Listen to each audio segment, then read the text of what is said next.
All right, Joanne Abbott from Medford joins us, and you were at Game 5. Yes, I was. You had to think they were going to do it at that point. I certainly did. You know, they come up with that great performance in Game 5. What is it, another Red Sox heartbreak? Why are you here? Yeah. I'm here to show them how much we all care about them, that they put a good season on for us all year and all the time. Hey, you grew up in New England, so I guess, you know, it's the tradition. You pass it on from one generation to another, but it seems every generation has at least one broken heart. Yes. Well, wait till opening game next year. All right, what an attitude. They'll do it in '87, right? Cross the fingers. All right, let's go back upstairs to Mike Lynch and Mike Dowling. All right, Jack, thank you very much. Somewhere out in the crowd, they're starting to chant, Darryl, Darryl. Of course, the chant for Darryl Strawberry, the right fielder of the New York Mets. We heard that in Game number 5 here at Fenway, but the Mets fans got the Red Sox back. Right, now you've encouraged them. They're starting again. I like some of the signs here. Let's give the fat lady an encore. I like that one. I just think it's ironic with Game 8 tomorrow night. Hurst is scheduled to go. Clemens will probably come in. I just think overwhelming it's show of support. Right, a nice rally before the game tomorrow night, and we can still win this thing in 9 games. It should help them.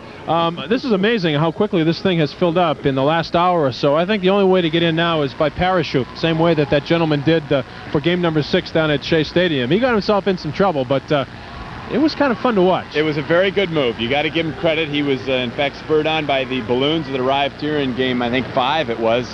He came in, and they wanted to put him in jail and have $10,000 bond posted, and he said, and the judge, who was a Mets fan, in fact, in New York at that time, said, I'm a Mets fan, let's release him on his own recognizance. All right, let's go up now to the balcony at City Hall, where the members of the Boston Red Sox, the 1986 American League champions, are about to enter.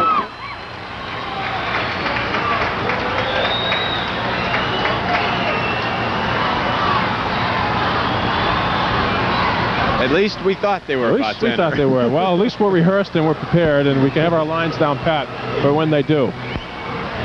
Members of the Sox party. Here comes Mayor Flynn, and he's with Roger Clemens. Yes, he is. Let's go right up there right now to a nice tight shot. Roger Clemens, Mayor Flynn, and the 1986 Boston Red Sox.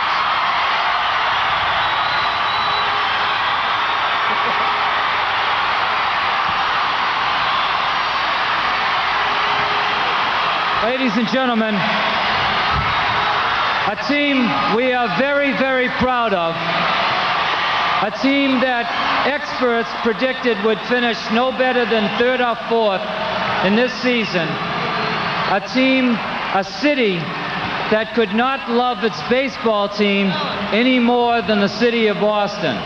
From Oil Can Boyd to John McNamara to Roger Clemens. This is the sports capital of the city of Boston. Boston, American League champions, the Boston Red Sox. We love them. Let's hear it for them. Roger, good job.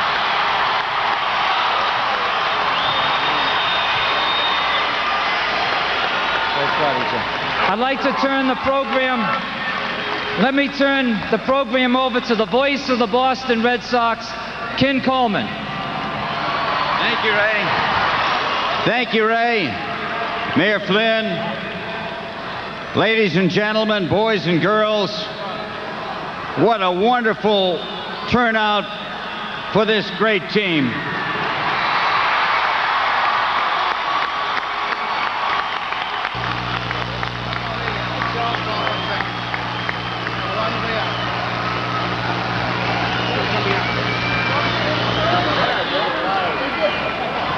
Some of the players are still on their way up, so we'll introduce them to you, and a few of them will speak to you in a few moments. We would like to tell you that unfortunately today, Dwight Evans and Tom Seaver are both in the hospital. Rich Gedman is on his way to Japan, and Spike Owen cannot be here. He's in Texas, where his wife is expecting. But we have a great representation. And I know I speak for all of the players and the manager and the coaches when I tell you how thrilled we have all been just coming down here from Fenway Park to see the way you fans have supported this team.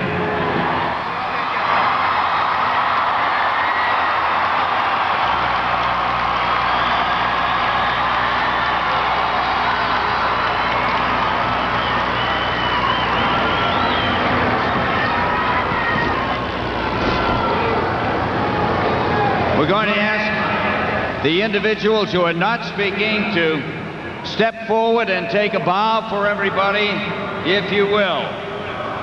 Starting with Coach Renee Latchman.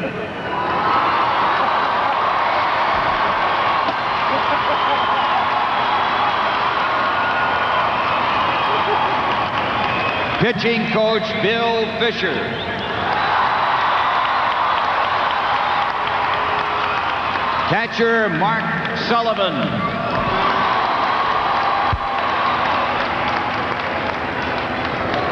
Dave Stapleton.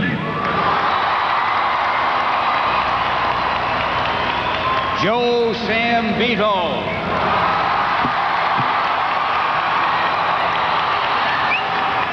Ed Romero. Glenn Hoffman. Al Nipper.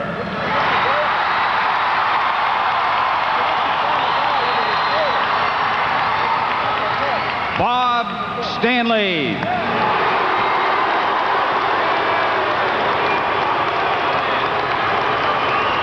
Steve Crawford.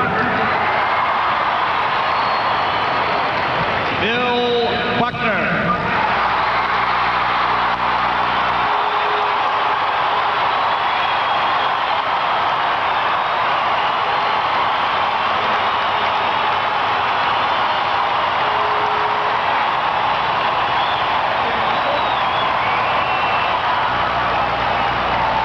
Calvin Schiraldi.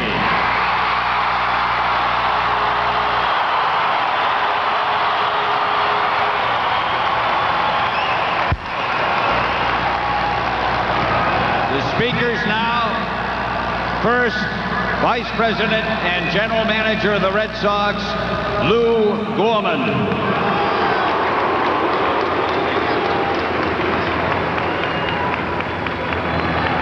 On behalf of the Red Sox ownership and management, we salute you fans because you have been our inspiration and our motivation.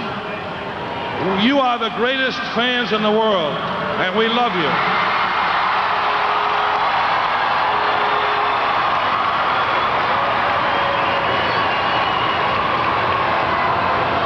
We had an outstanding season, and we came within one pitch of bringing back the World Championship trophy to Boston, where it belongs.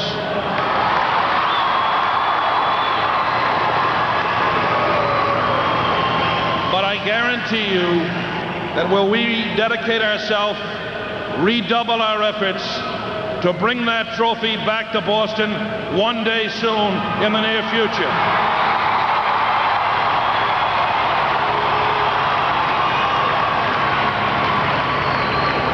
Thanks so much for your support. We love you. God bless.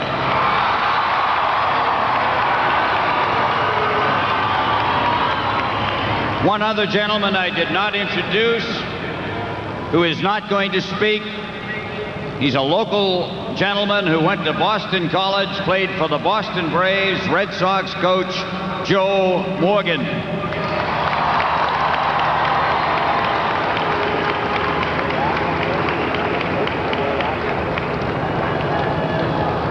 Ladies and gentlemen, the Cy Young Award winner,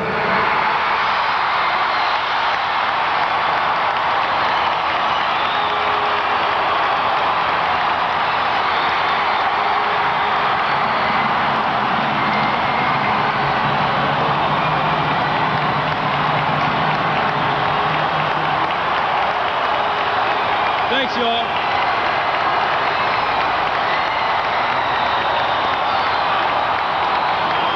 Let me tell y'all something.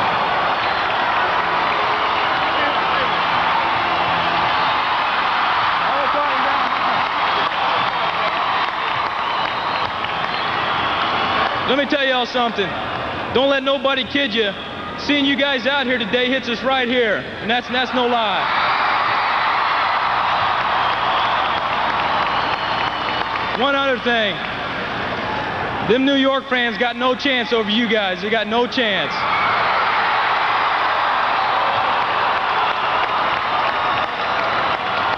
You guys are the best.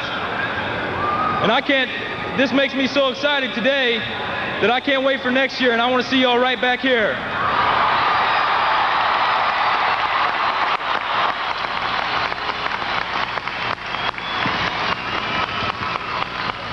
One of the great players that's ever worn a uniform in this city, the captain of the Boston Red Sox, Jim Rice.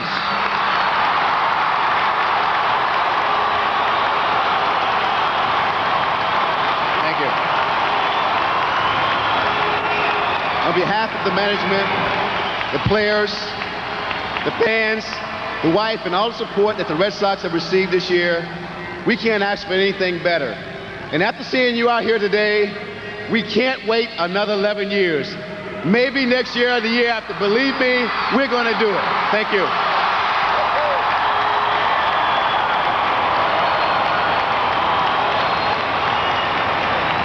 The most valuable player of the American League Championship Series, Marty Barrett.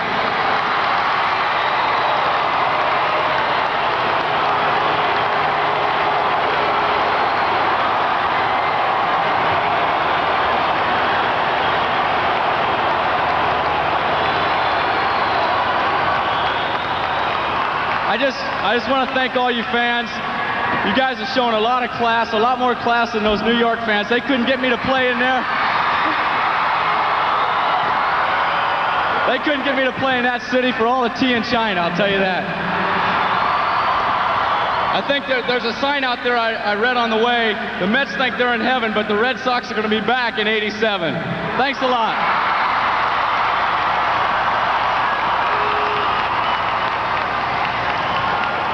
The newest member of our community year-round. He's moving here with his family from St. George, Utah. The best left-hander in baseball, Bruce Hurst.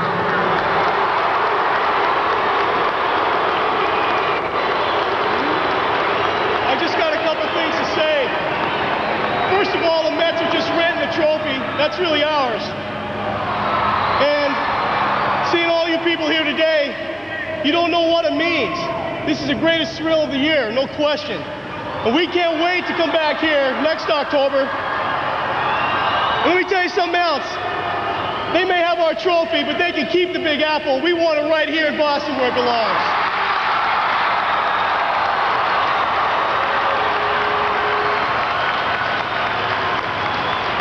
One of the outstanding professionals ever to play the game of baseball. And he wasn't planning to speak, but he would like to. Red Sox first baseman, Bill Buckner.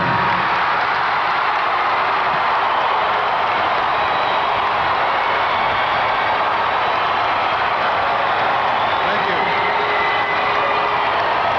I just wanted to say, we needed this, and thank you. And God bless all of you. And we're going to be back next year, believe me. Thank you.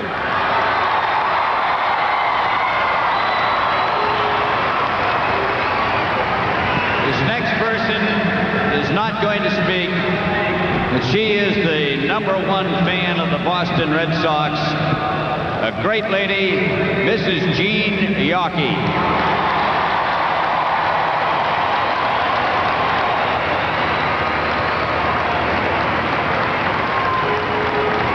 I would just like to say personally that this is the end of my 31st year of covering Major League Baseball, and I've never been around a finer team or a finer manager. John McNamara.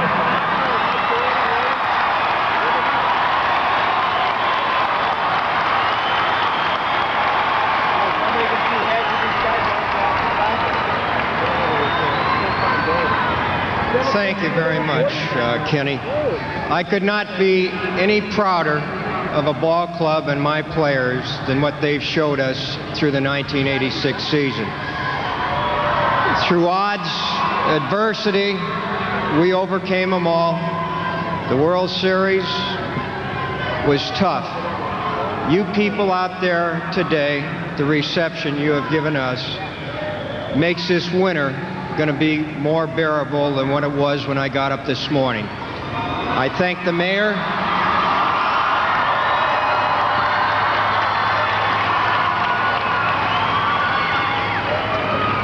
the governor, everybody involved in this. I don't know what to say other than thank you for your support, the fan support this year. This is the most tremendous event I've ever been involved in.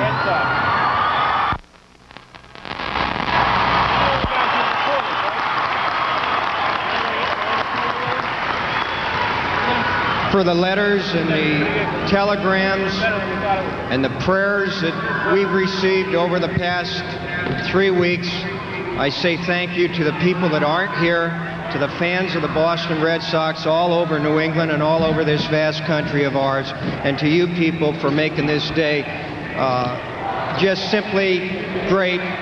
Simply but sincerely, thank you very much.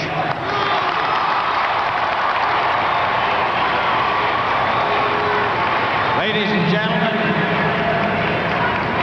we will see you here next year, same time, same place as the 1987 World Champion Red Sox. Thank you.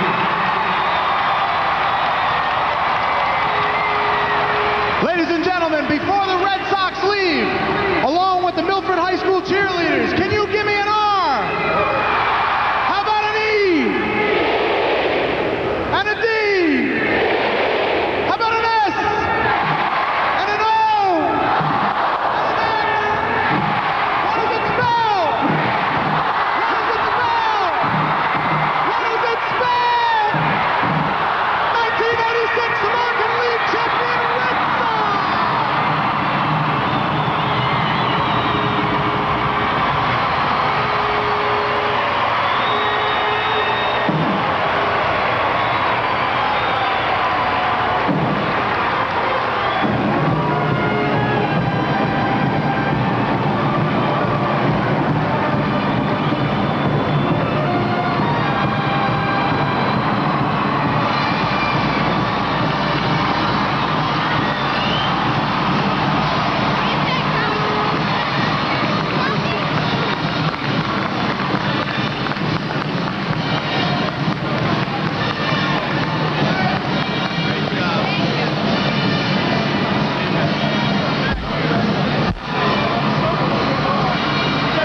Yes, we do.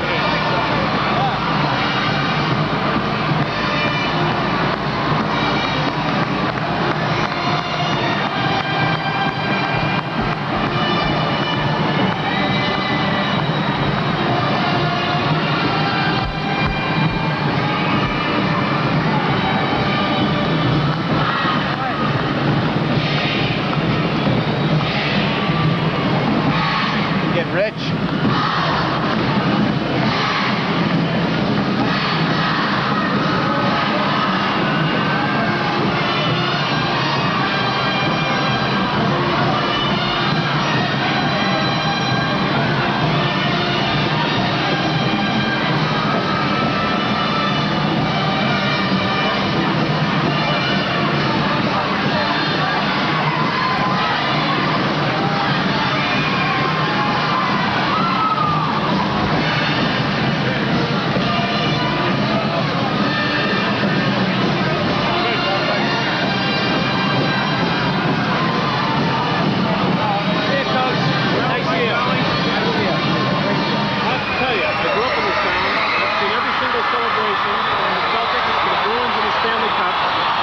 For the number of Celtics celebrations and the Patriots demonstration, never seen anything like this.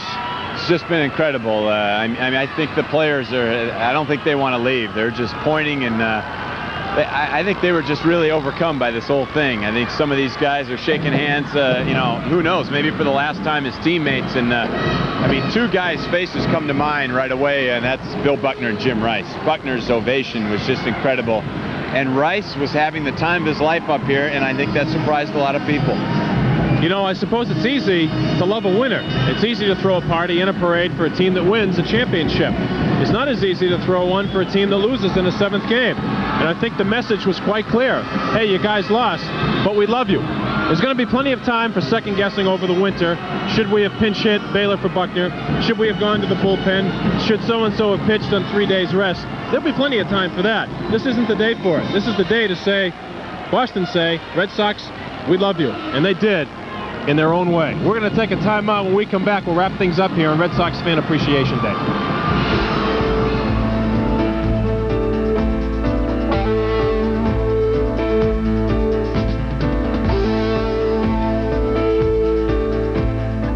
Mike Lynch and Mike Dowling back at City Hall Plaza, where we're about to wrap things up here, and I really didn't know what to expect when this whole thing began and when it was planned, but I'll tell you, this thing has been just a smashing success.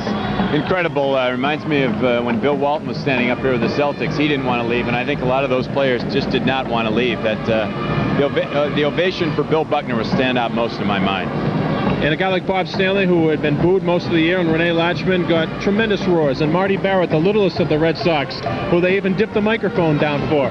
It was touching. I don't know. I grew up in this town, as I said, and I've seen them all. And this tops them. This support and this message that was sent out by the fans here to the Boston Red Sox will stand out in my mind for a long, long time. This is incredible. As we mentioned, a couple of guys not on hand. Rich Gedman had to go to Japan for the All-Star game. Dwight Evans and Tom Seaver, both with postseason surgery. And the final call for Oil Can Boyd. He's probably down at his in-laws in Providence watching this whole thing and taking it in and probably wishes he was here. Okay, well, that'll do it from this end right here. Of course, we'll be back with a complete wrap-up of all the day's festivities on News Center 5 at 6 o'clock tonight. For everybody down here at City Hall Plaza and along the parade route, I'm Mike Lynch. We'll see you tonight at 6. Let's go back to the studio now to Jim and Susan. Thanks, Mike. And Mike, it's been a fun hour and a half to watch. Well, good afternoon, everyone. I'm Susan Burke. And I'm Jim Boyd. With the activities at Red Sox Appreciation Day just about over now, we thought we'd fill you in on other news happening today. And topping our local news at this hour, the Seabrook Nuclear Power Plant. Today, the third largest investor in that plant meets to decide whether to support halting the loading of nuclear fuel.